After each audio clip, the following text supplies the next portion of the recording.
The galaxy was wide and full of bright stars and strange planets and countless voices from many different species, yet one place was darker and heavier than all the others, and that place was human space, marked always on every star map with a sharp red warning line that no captain wanted to cross, and no trader dared to even approach for long, because stories about what waited inside had spread for centuries, and no story ever ended in comfort or peace.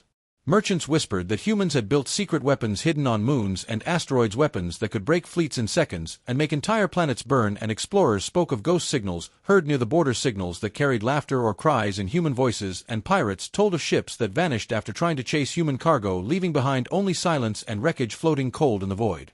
The fear of human space grew like a shadow over the galaxy, and though other empires rose and fell, though mighty armadas clashed across sectors, and new alliances were formed again and again, none of them dared to push into the red zone that surrounded the worlds of humankind, because everyone believed there was a secret, and that secret was the reason no alien returned alive once they crossed the line.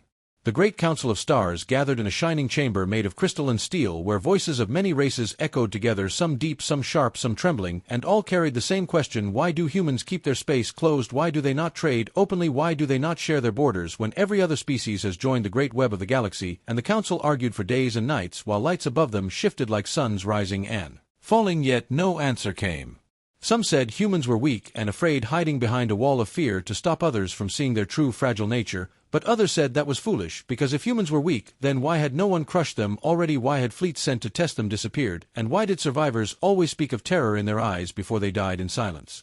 Rumors twisted into legend, and legends hardened into truth in the minds of many races, until the phrase was simple and known to all: no species enters human space, because to enter is to vanish, and to vanish is to never return. And still the council could not rest, because fear breeds questions, and questions breed danger, and danger grows until it explodes. On a quiet night cycle in the chamber, when most had grown tired, an elder of the council spoke with a heavy voice that shook the room. The elder said, "We cannot allow mystery to remain forever around the humans. We must know what lies inside their borders, for if we do not know, then fear itself will control us, and one day fear will break into war, and that war will be worse than anything before." And the others listened, and many nodded, though many trembled too, because they knew the elder was right. Far away near the edge of human space, traders still carried their ships close to the border and turned away quickly, because even sensors felt strange near the red line. Screens blinked with static, lights flickered, and shadows passed across hulls, though no source could be found. And every trader told the same story to their guilds: never cross, never test, never even look too long at the darkness that waits inside. Still, curiosity never dies in the hearts of beings who fly among the stars, and so it was that one young scout captain dared to ignore the warnings, because he wanted to prove that fear was nothing, and the humans were only bluffing. The captain commanded a light ship built for speed and stealth, and he told his crew they would go only a short distance across the border, and they would return rich with maps and data and glory. And at first the crew hesitated, but the promise of fame filled their eyes, and they followed.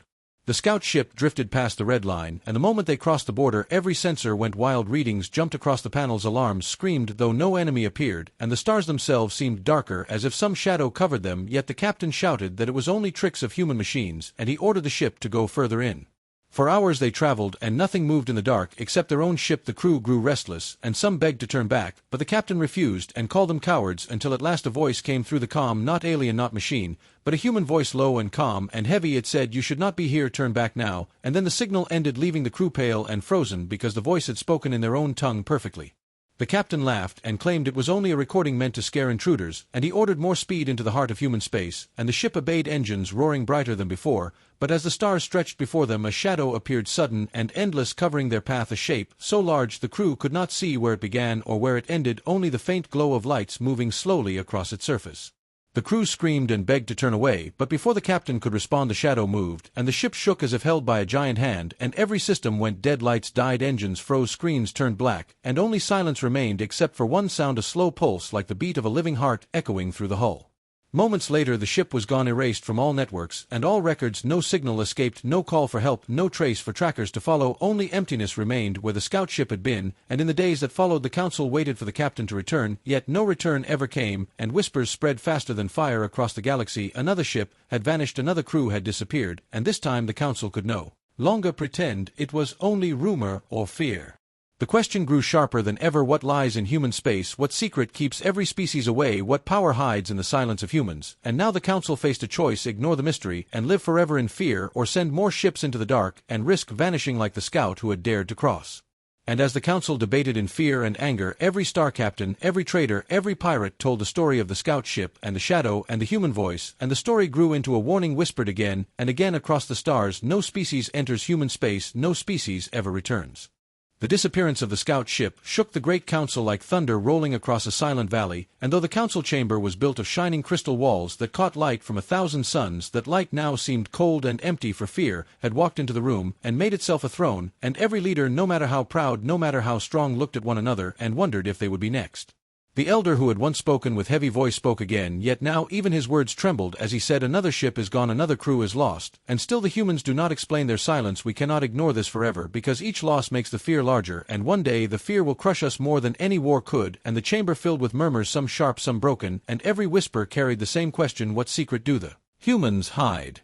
Across the galaxy fear spread faster than trade, faster than news, even faster than war. Banners that once flew proudly above great fleets now seemed smaller under the shadow of human space, and captains who once boasted of courage now refused to even pass near the red line marked on the maps, and children of distant worlds woke at night, crying after dreams of giant shadows moving in the dark sky above them. The Guild of Merchants held meetings in hidden halls where candles burned low, and they whispered among themselves about losses, and about rumors. One merchant said his cousin had sold to a man who claimed to be human, but the man vanished after one night, leaving only silence behind. Another swore he saw a convoy enter the red zone carrying goods, yet nothing came out, not even wreckage or signal, and still another merchant whispered that perhaps humans had found a way to erase matter itself, to swallow ships whole so that no trace remained, and though many argued, all of them agreed on one rule: stay away from the red line.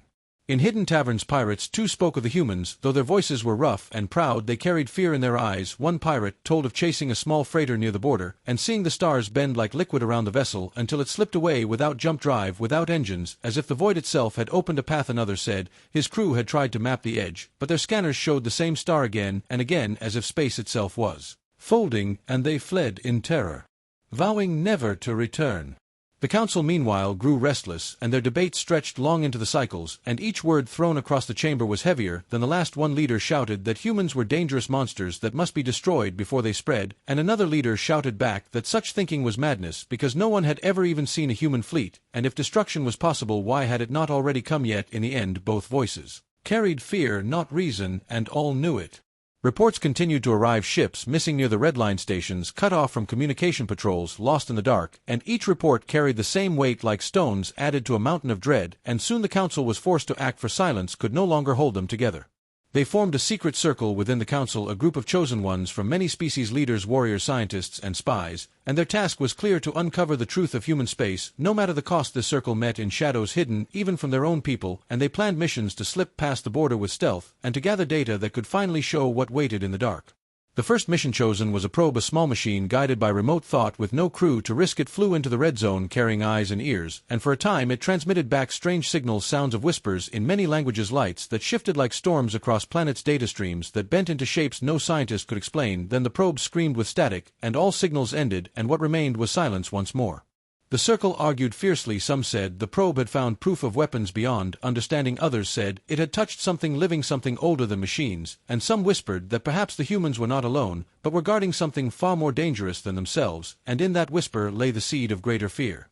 The second mission was bolder, a cloaked vessel with a crew of trained explorers who swore loyalty to the council. They crossed the red line with hearts beating fast, and for 3 days they sent back fragments of images: a black planet with scars of fire across its surface, a fleet of ships drifting without movement like statues in the dark, and a single tower rising from a dead moon shining with cold light. Then the images stopped and no more words came, only the silence that was now too familiar.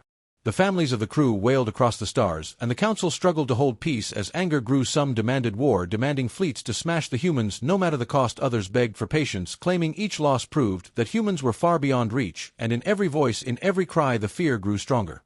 One night cycle, while the council chamber lay quiet, a messenger burst into the hall carrying news from a distant sector. A freighter had escaped the red zone, or so the captain claimed, though his ship was broken and his crew shaken like leaves in a storm. The captain spoke with dry lips and shaking hands. He said, "We entered by accident, pulled by a gravity wave, and what we saw no mind should see." And when the council pressed him, he began to weep, saying, "The humans are not alone. Something moves in the dark with them, something older, something vast." The captain lived only one more day before his heart stopped without reason, leaving his words hanging in the air like a curse, and the council realized that whispers of fear had now become roars of dread, and soon the galaxy would either tear itself apart in terror or rush blindly into the red zone seeking answers. Thus the elder spoke again, saying, "We must act, we cannot hide from the truth any longer, for every whisper grows louder, and every missing ship adds another stone of fear, and soon the mountain will crush us, so we must face what lies inside human space before it consumes us all." And his words echoed across the chamber like thunder, and though many trembled they knew he spoke truth. And as the meeting ended across the stars, the whisper spread that the council was preparing something greater than probes, something greater than scouts, and that soon they would send a vessel of knowledge, not war, into human space, and the galaxy held its breath, waiting to see if answers would come or if another voice would vanish into the silence.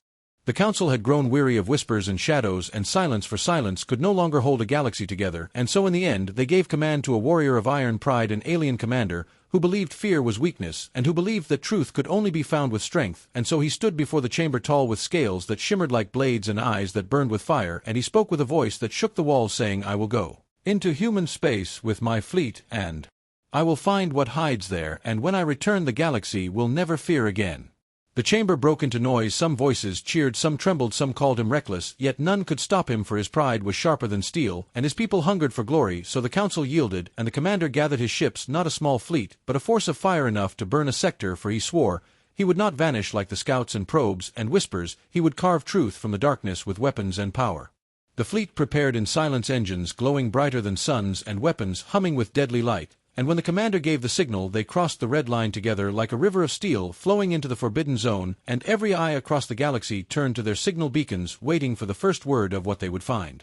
At first the signals were clear. The fleet reported strange shifts in space stars that seemed to flicker then vanish as if they were swallowed by unseen hand. Scanners cried with strange readings showing vast energy fields moving in patterns too perfect to be natural yet too alien to be machines. Still the commander laughed and told his crews to hold formation and push deeper, for he believed shadows could not harm steel.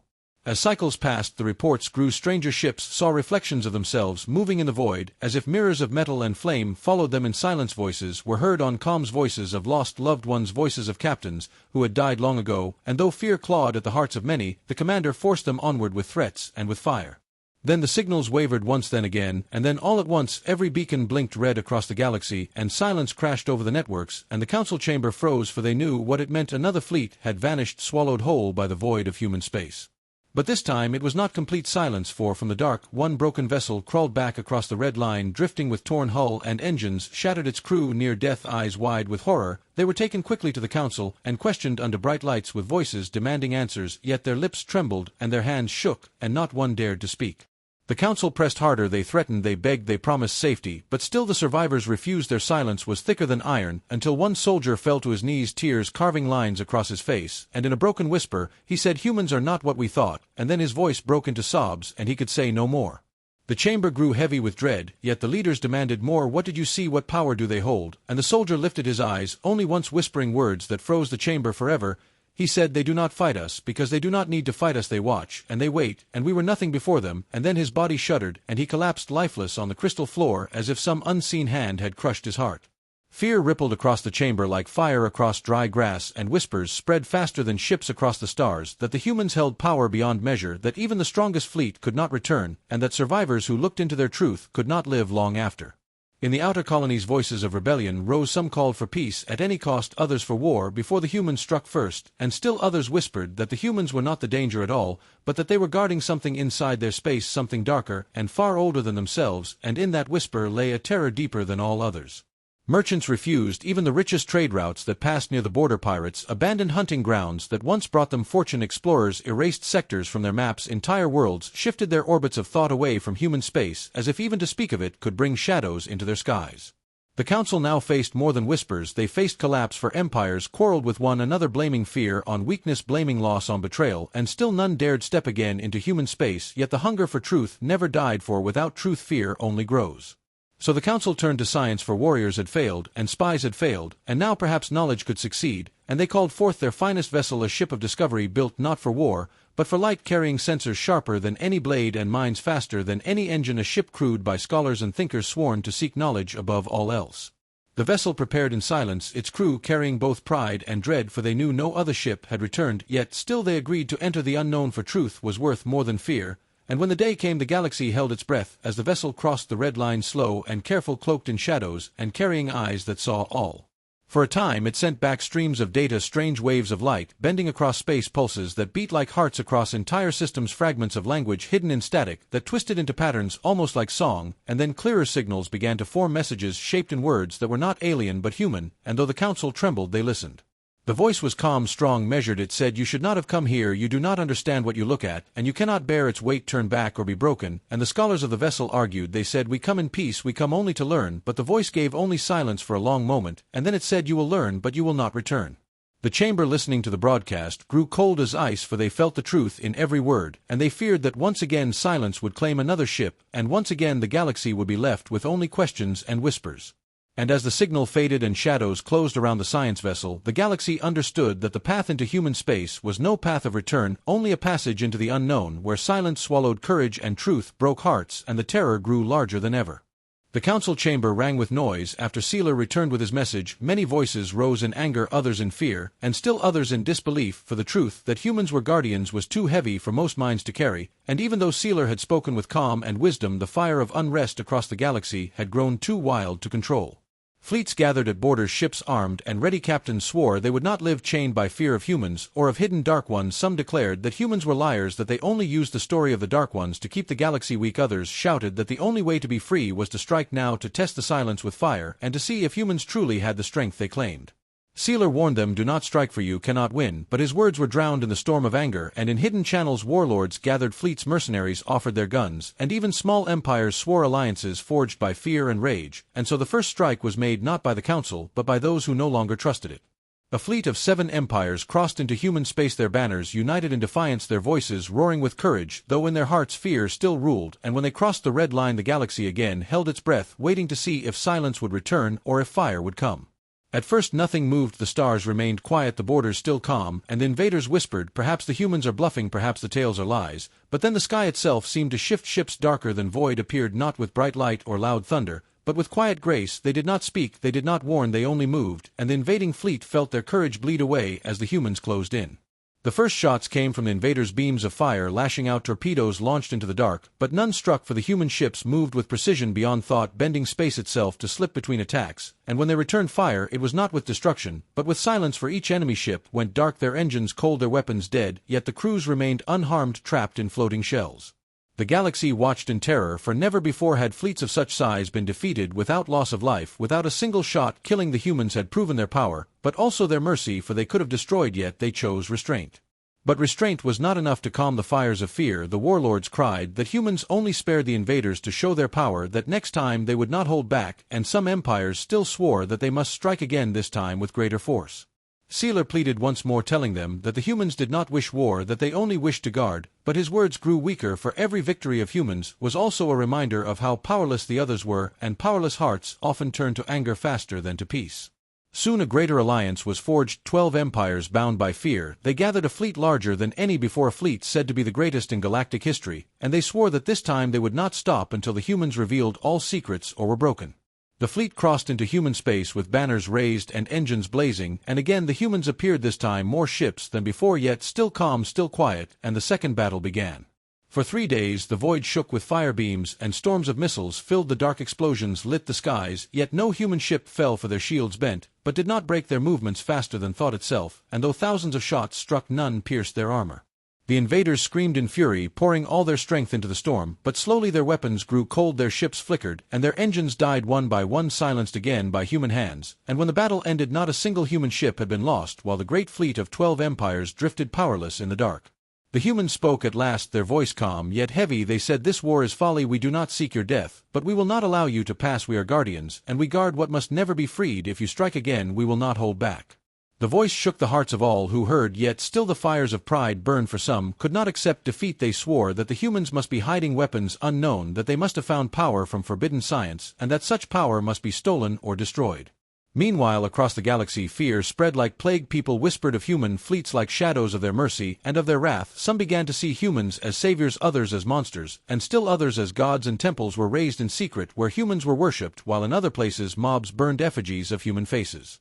Sealer moved from world to world speaking of patience and of truth, yet many ignored him, and his heart grew heavy, for he saw the galaxy tearing itself apart not from human strikes but from its own fear. On a small moon far from the battles, a group of scientists began forbidden work. They believed that if humans had chained the Dark Ones, then perhaps that power could be taken. They dug into the void, they bent their machines, and they cracked open seals that were never meant to be touched, and what they found was not power but hunger. The Dark Ones stirred for the first time in ages. Whispers of fire echoed through the void, chains groaned as if about to break, and across human space alarms sang. The humans felt it at once, and they moved with speed beyond thought, fleets rising not against empires but against the danger beneath the stars. The Council too felt it, though they did not know the cause. They only knew the humans moved with urgency greater than ever, and they wondered in fear, is this the true secret, is this the burden we were never meant to see? Sealer at last learned the truth when he was called by the humans themselves. They showed him the prison on the edge of the galaxy, a star bound with chains glowing red with strain. Within it a shadow moved, vast and endless, hungering for light, for life, for freedom. The humans said, this is why we guard, this is why we cannot allow you to enter, this is why your wars cannot continue, for if the chains break nothing will save you. Sealer fell to his knees, his heart crushed with the weight of it, and he begged them, let me tell the galaxy, let me warn them all. But the humans said, if they know they will panic, they will break faster than the chains, and despair will consume them. You must carry the burden alone, for only a few can bear it. And so Sealer returned once more, but his eyes had changed, his voice carried more weight, though his words were still wrapped in half-truths. He spoke of shadows rising, of chains that must never break, and he warned that the more the galaxy fought the weaker the shield would become, and though many mocked him, still his words spread across the stars like fire in dry grass. The first contact war was over, yet the true war was only beginning, for the Dark Ones stirred, and the chains shook, and the humans no longer stood alone, for now the galaxy itself had seen the edge of the abyss, and the fear of it burned deeper than ever. The council chamber stood heavy with silence, broken only by the echo of fading transmissions, for the science vessel that had dared to cross the red line had vanished just like the fleets before, and once again the galaxy trembled beneath the weight of fear and questions. Yet fear alone could not hold an empire together forever, and so the leaders knew that they must act again, for if they did nothing then their own people would tear them apart. The elder who had spoken many times before rose slowly, his body bent with age, but his voice carried the strength of stone, and he said, we have sent scouts, and we have sent warriors, and we have sent seekers of knowledge, yet all have been swallowed by the silence of human space, and still we remain blind, and the darkness grows larger in the hearts of our people. So we must try again, but this time we must try with more than pride or curiosity. We must try with cunning and with care, for if the humans watch us as we believe, then they must know our weakness and they must know our fear. Many voices rose in argument. Some shouted that enough blood had been spilled and enough lives had been lost, that it was wiser to build walls and never look across the red line again. Others shouted that only war could answer war, and that fleets greater than any before must be built to strike and burn until nothing remained. Yet in the end both sides were wrong, for the council was too divided and too afraid to risk such extremes, so they chose instead a middle path, a gamble that balanced on the edge of courage and desperation. From the hidden docks of the inner core they built a vessel unlike any other, not a warship and not a probe, but something between a machine of stealth wrapped in layers of shadows, carrying within it not soldiers and not scholars, but agents trained to hide, trained to listen, trained to move unseen through worlds that were not their own. They were spies chosen from many species, their minds sharpened with fear and their hearts hardened with resolve, for they knew that what waited within human space was greater than anything their kind had ever faced. The vessel was cloaked in silence, engines tuned to whisper across the void, its hull painted with matter that bent light around it, until it seemed no more than shadow drifting in endless night, and the council named it the Veil, for it was meant to slip across the border unseen, and to return with answers hidden in its heart. The day the Veil launched, the galaxy watched in silence, every screen in every world tuned to the faint signal of its beacon as it crept toward the red line and crossed without a sound, and for a time nothing happened, and hope flickered like a fragile flame across 1,000 systems. Perhaps this time would be different, perhaps the gamble would succeed.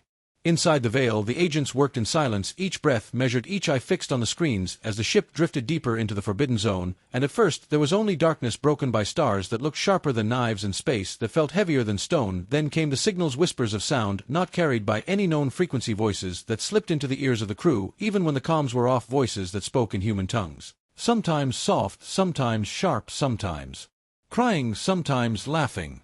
One agent covered his ears and begged to turn back, but the leader of the mission held firm, saying, we are trained for fear, we are trained for shadows, hold your ground, for the council depends on us. And so they pushed deeper still, and the whispers grew louder until they became words. The words spoke warnings. They said, you should not be here. They said, turn back or be broken. They said, this is not your place. And the agents wrote down every word, their hearts trembling yet their minds holding steady, for they had sworn to bring answers, and answers they would carry even if it cost them all. Then the veil reached a region of space where stars themselves seemed wrong their light, bent into spirals, their shapes stretched like glass pulled thin, and there in the middle of the spiral lay a world dark as coal with scars that glowed faint red across its surface, as if the planet itself had bled fire, and though no life could be seen, the sensors screamed with readings of movement patterns of energy rising from deep below, as if the planet itself had a pulse. The agents watched, and they recorded, yet even as they worked they felt eyes upon them, eyes that were not seen on any screen yet pressed heavy upon their minds, until one agent whispered, "We are being watched," and another said, "We are not only watched, we are measured like prey in the gaze of hunters," and though their leader told them to stay steady, fear grew like chains across their hearts. At last a voice came through the dark, not a whisper, not an echo, but a voice clear as thunder and calm as the sea. It said, "You cross lines that were drawn for your safety, you seek answers that will break you, and you will not return, yet you will learn what others have not, for your courage is greater, though your fate is the same." And the crew froze in terror, for the voice was human, and yet more than human, carrying weight that bent their thoughts and filled the chamber with dread.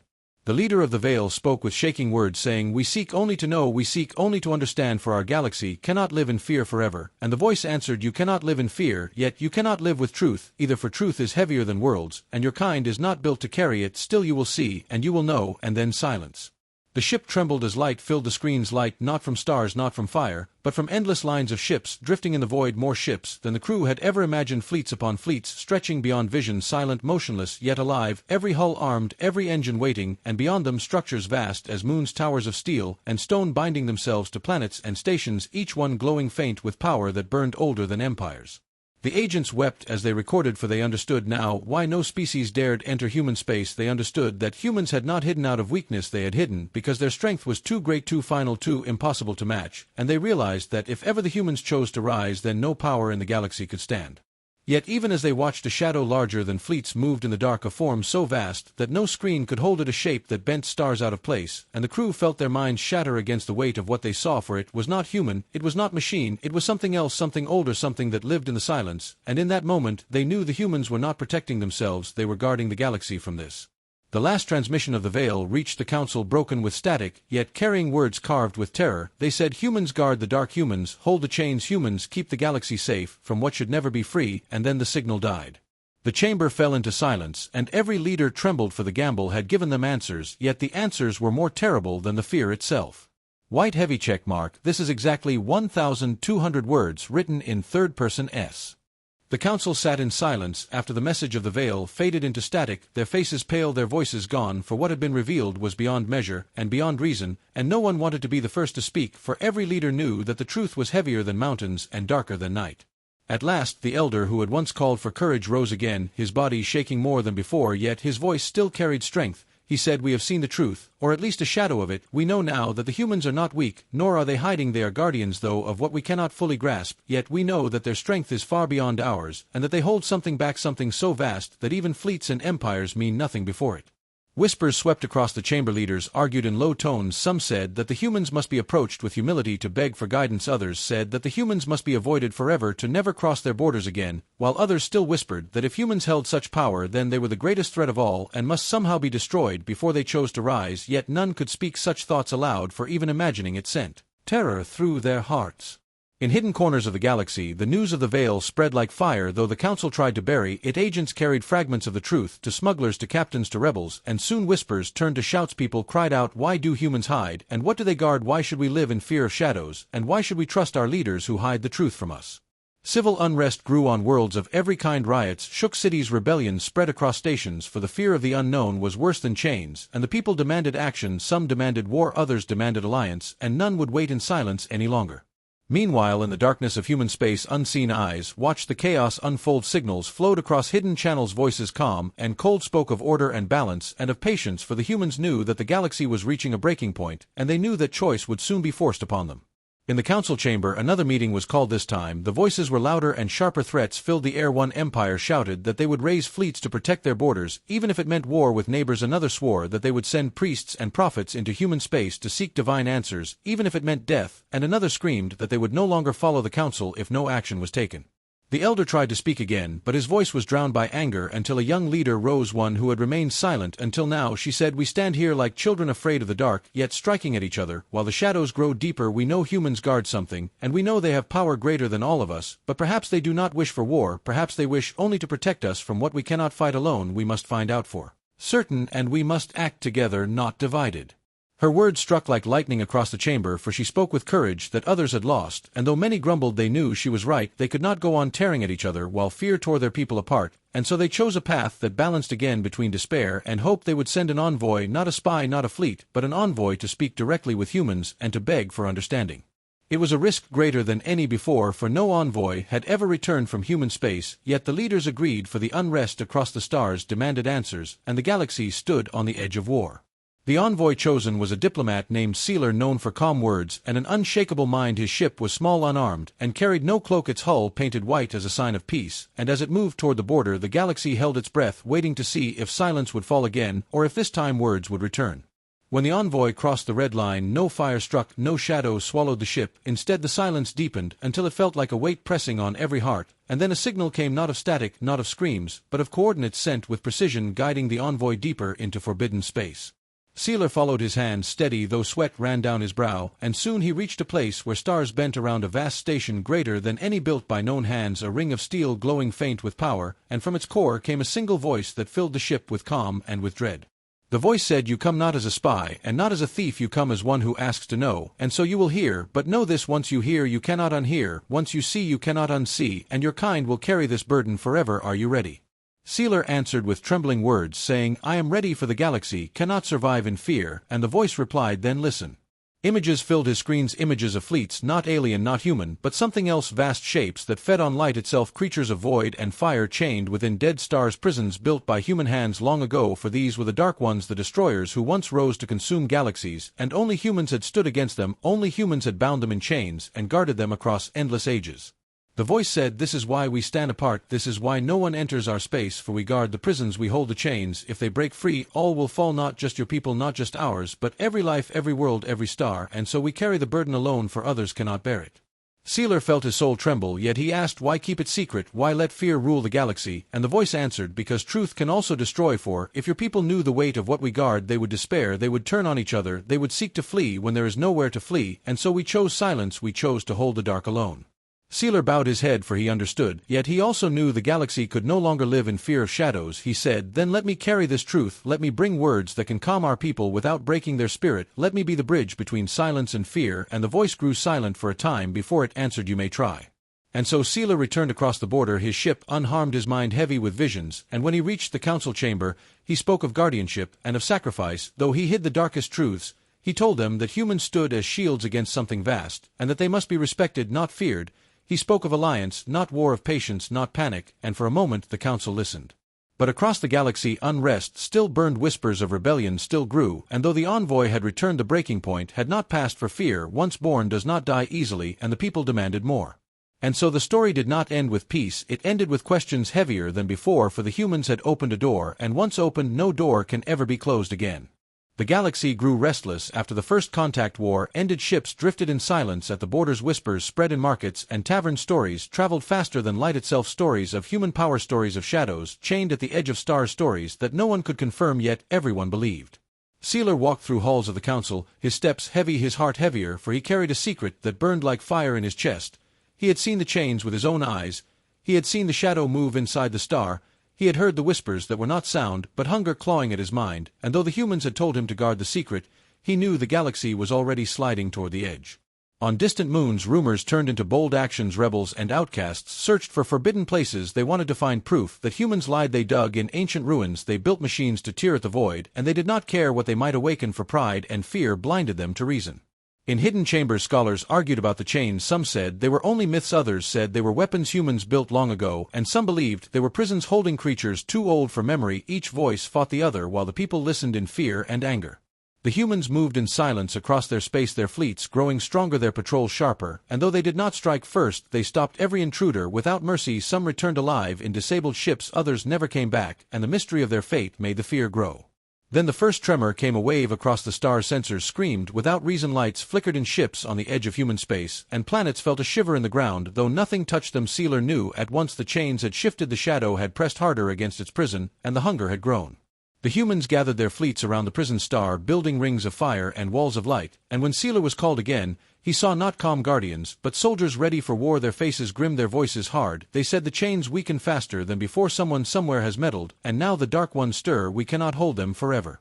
Sealer begged them to tell the galaxy, for if no one knew they would keep attacking humans blind to the truth. But the humans refused. They said fear will make them reckless, fear will break the chains faster than fire we guard, because we must not, because we seek thanks or trust, and Sealer felt both anger and sorrow in his heart. On the council floor new battles began. Empires demanded to know why humans grew stronger, why their fleets grew larger. Some swore humans were building weapons to enslave them all. Some even said humans had no chains to guard, that they only invented the tale to keep the galaxy weak. Sealer spoke, but his words found little ground, for most leaders were deaf to reason. Meanwhile, in the far rim, a group of explorers discovered a place where space bent unnaturally, a scar where old battles once burned. They found fragments of chains floating cold and broken. They carried them home, thinking them relics of power, yet they did not know the fragments still carried whispers, and soon their minds turned dark, their dreams filled with endless hunger. Their ships began to vanish one by one into the void, until only silence remained. The second tremor shook the galaxy. Larger than the first, worlds far from human space felt the echo. Stars dimmed for moments that felt like hours. Ships lost control, their engines screaming against invisible weight, and then the quiet returned, leaving only fear in its wake.